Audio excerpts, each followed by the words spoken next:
Amados irmãos, a paz de nosso Senhor Jesus Cristo. Eu, pastor Hélio Ornelas, da Igreja Metodista Pentecostal, no Morro da Carolina, no Jacatirão, congregação em Santa Marta da Forroxo, congregação em Nova Campinas, em Caxias. Durante a pandemia, nós mandamos sempre uma reflexão quase que diária para nossos irmãos, mas agora, não pós-pandemia, porque ela não acabou, mas como várias coisas abriram, quer dizer, a igreja está funcionando em todos os seus dias normais, né? Dia de semana e domingo, e a escola dominical voltou também. Nós passamos então a mandar uma reflexão apenas às segundas-feiras, para abençoar a vida dos irmãos, inclusive algumas segundas-feiras, como a passada, não enviamos, né? Mas que Deus possa abençoar a vida dos irmãos. E hoje eu queria trazer uma reflexão no livro de Números, capítulo 23, versículo 19. Diz assim: Deus não é homem para que minta, nem filho de homem para que se arrependa. Porventura, diria ele, e não o faria? Ou falaria e não o confirmaria? Esta é uma palavra que eu quero falar nesta reflexão para abençoar a vida dos irmãos, né? Hoje dia 9 de novembro, sobre o nosso Deus. Deus, ele é fiel, ele é leal às suas promessas, é um Deus que verdadeiramente não falha e que verdadeiramente não se arrepende, como o próprio texto nos diz. Mas seria então, meu amado irmão, que tudo o que Deus falou, melhor dizendo, ele vai fazer conforme ele falou? Não há nenhuma chance de que, de alguma forma, Deus possa mudar? Já vi algumas pessoas questionando, né, em alguns momentos que a Bíblia fala em que Deus se arrependeu, de que então esse texto e todos os textos da Bíblia Sagrada que falam que Deus não é homem para que se arrependa, nem filho do homem, né, para que se arrependa, para que não mude, que estaria errado. Por exemplo, quando lá na época de Noé, o texto diz que Deus se arrependeu de ter criado o homem. A partir do momento do pecado daqueles homens, ele até manda construir, Noé construir a arca e depois vem a destruir, e alguns outros textos que assim nos falam.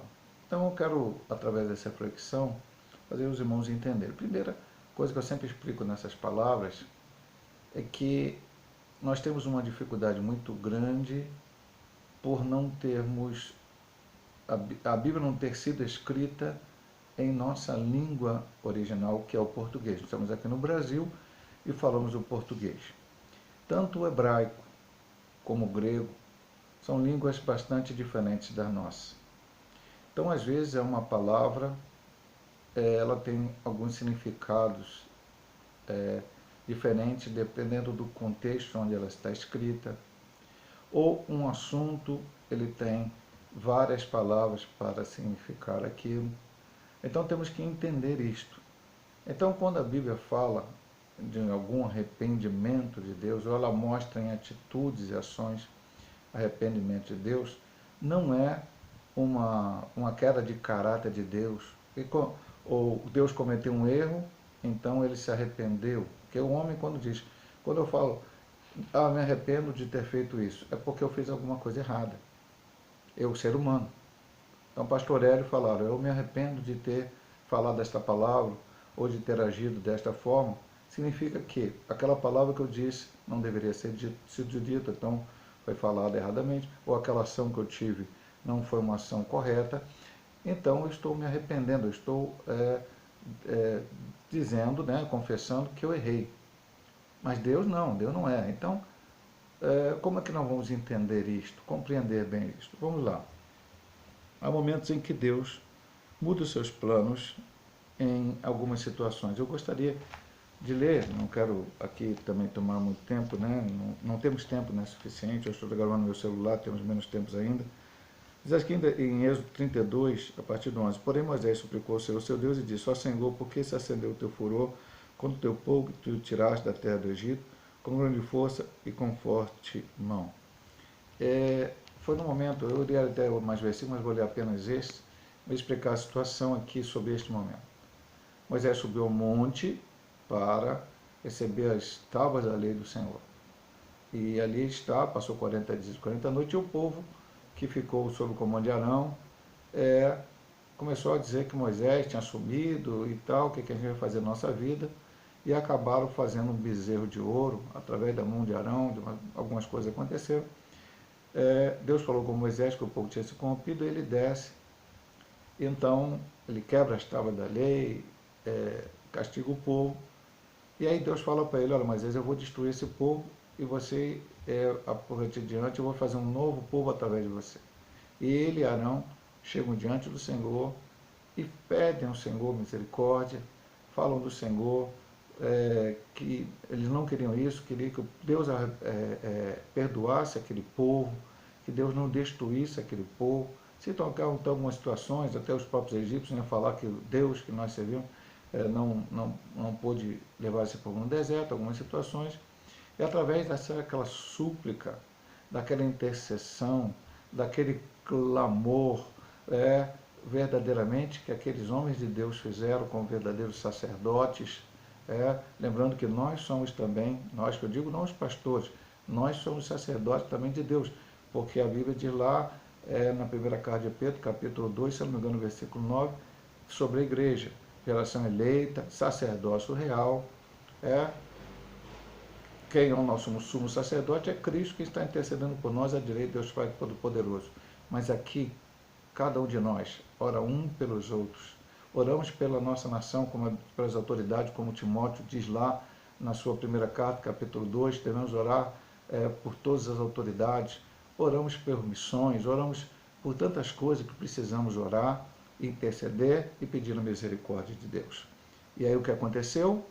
Deus não fez aquilo que tinha dito a Moisés e Arão que ia fazer, destruir aquele povo e fazer, através de Moisés, um povo novo para continuar aquela caminhada, já que aquele povo é obstinado. Lá na frente, depois, quando houve a questão, já no deserto, daquele povo dos 12 espias, de 2 falaram a favor da terra de Canaã e 10 falaram contra, então Deus falou que aqueles que não foram rebeldes, não quiseram entrar na promessa, não entrariam e morreriam no deserto, mas os seus filhos entrariam. Então não foi um novo povo, foi aquele povo mesmo, mas não aqueles que ali se rebelaram. Então Deus não se arrependeu, Deus apenas mudou o seu plano. Seu plano, naquele momento, foi destruir.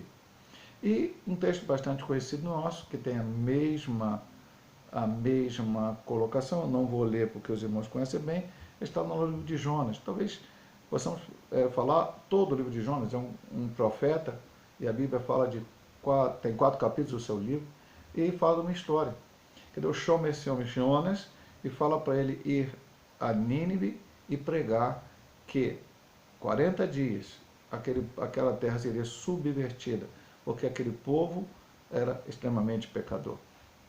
Jonas, a princípio, não quer ir, foge para Tarsis, Deus manda uma tempestade, ele é acabado jogado no mar pelas pessoas do navio, a tempestade acalma, vem um grande peixe, o engole, e ele ora no ventre do peixe, capítulo 2, o peixe o vomita na praia, lembrando que Nínive é bem um tanto ou quanto distante da praia, então não vomitou em Nínive, eu estou bem distante, certamente a Bíblia não fala, mas aí ele então se recompôs, né?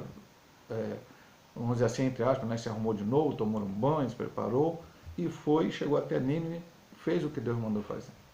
E quando ele entra naquela cidade e prega para aquele povo, que aquela cidade seria subvertida, e o povo ouve a mensagem dele, a cidade era grande, era caminho de 3 dias para pregar para toda a cidade, aquela palavra chega ao ouvido do rei, e o rei então teme aquilo que poderia acontecer, crê que aquela mensagem vinda da parte de Deus, embora eles não acreditassem diretamente no Deus de Israel, mas conheciam as histórias do Mar Vermelho, conheciam as histórias do Egito, conheciam tudo aquilo. E agora um profeta vindo daquela terra para dizer isso, então ele acreditou que aquilo verdadeiramente poderia acontecer. E aí ele então, o que ele faz? ele proclama um jejum para pessoas, para animais, e aquele povo então entra em jejum, saco e cinza, e se arrepende. Deus olha o arrependimento daquele povo e então muda o seu plano. Agora não mais vai destruir a cidade de Nínive. Jonas, que foi a um determinado lugar e ficou esperando para ver o que ia acontecer com a cidade, sabendo que Deus não ia destruí-la, fica um pouco chateado com aquela situação. Deus faz nascer uma boboreira. Jonas estava diante de um sol muito forte, provavelmente, a Bíblia não diz, aí é estudo, né, que talvez ele fosse calvo, então estava bastante complicado para ele aquele sol na cabeça, e quando a boboreira o cobre, ele fica feliz da vida, mas no dia seguinte a boboreira morre, e aí ele fica muito zangado, quer até a morte, mas aí Deus fala, por que você está zangado? Ah, estou zangado com a boboreira. Ele falou, você não trabalhou pela boboreira, a boboreira surgiu e sem você fazer nada, e ela foi embora sem fazer nada. E eu, Deus, Criador de todas as coisas, não vou ter compaixão de 120 mil pessoas que não sabem discernir entre a mão direita e a esquerda. Então, Deus mostra a Jonas a importância. Pastor, que lição trazemos para nós? A lição que trazemos para nós é o seguinte, meu amado irmão. Primeiro, sobre a primeira situação. A intercessão, como Moisés fez, é muito importante. Nós precisamos interceder. Tem alguma situação difícil na sua vida? Tem algum problema? Tem algum familiar que você espera que aceite a Cristo como Salvador, mas você está vendo que ele está indo para o buraco, ele está fazendo as coisas erradas, ele não está querendo a vontade de Deus, parece que não tem mais chance, mas continue orando, intercedendo. Deus pode mudar este quadro. Mesmo que a situação diante dos homens, diante dos olhos das pessoas, possa ser difícil, pode ser complicada, a oração pode mudar até os planos de Deus. E também, meu amado irmão, sobre todos os ímpios, sobre todos os que não são crentes, também precisamos interceder. Jonas não entendeu isso naquele primeiro momento. Jonas pregou. Temos que pregar a verdade? Sim, temos que pregar, e brevemente Jesus Cristo voltará para arrebatar a sua igreja, e aqueles que não aceitaram Jesus como único e eterno Salvador da sua vida e não se arrependeram dos seus pecados, irão para o lago de fogo e enxofre, a perdição eterna. Mas, antes que Cristo volte, essas pessoas podem se arrepender. E temos que pregar esta palavra. Deus é maravilhoso, Deus é santo, Deus é justo. Inclusive, não somente com todas essas pessoas, mas também conosco. Está passando por uma situação difícil, parece que você olha para o teu redor e vê que a situação parece que não tem solução, mas Deus tem sim solução, pode mudar isto. Deus é um Deus maravilhoso. Eu quero orar por você, pedindo a bênção do Senhor para a tua vida neste dia. Pai amado, Pai querido, eu te agradeço por mais uma vez ter a oportunidade de trazer uma reflexão para abençoar o teu povo. Que essas palavras abençoem aqueles que irão ouvir, ó Deus amado. E se os teus servos estão passando por uma luta, enfermidade, problema na família, dificuldade, problemas financeiros, estamos aí diante de uma crise financeira, desemprego, está aí todo dia mostrando na televisão, também o problema da pandemia que ainda não terminou por completo, e pedimos que ela possa terminar, possa voltar ao normal, possamos então fazer todas as atividades que precisamos fazer, mas só estamos no meio de uma situação difícil. Mas o Deus que nós servimos é o mesmo. É o Deus que operou milagre no passado. É um Deus que opera milagre ainda no presente. É um Deus que tem todo o poder e que nós cremos no Senhor, cremos no teu poder. Então eu intercedo, peço e clamo para os teus filhos. A situação seja o mais difícil possível, mas que o Senhor possa mudar, transformar, abençoar vidas para a glória do teu nome. Fica conosco, Pai eterno. Nós dependemos e carecemos de ti. E te louvamos e te engrandecemos na beleza da tua santidade. Obrigado por tudo, em nome de Jesus. Amém. Meu amado irmão, minha amada irmã, que Deus possa te abençoar através desta reflexão. E, se Deus assim nos permitir, em outros momentos, estaremos trazendo outras palavras para abençoar a tua vida, em nome de Jesus.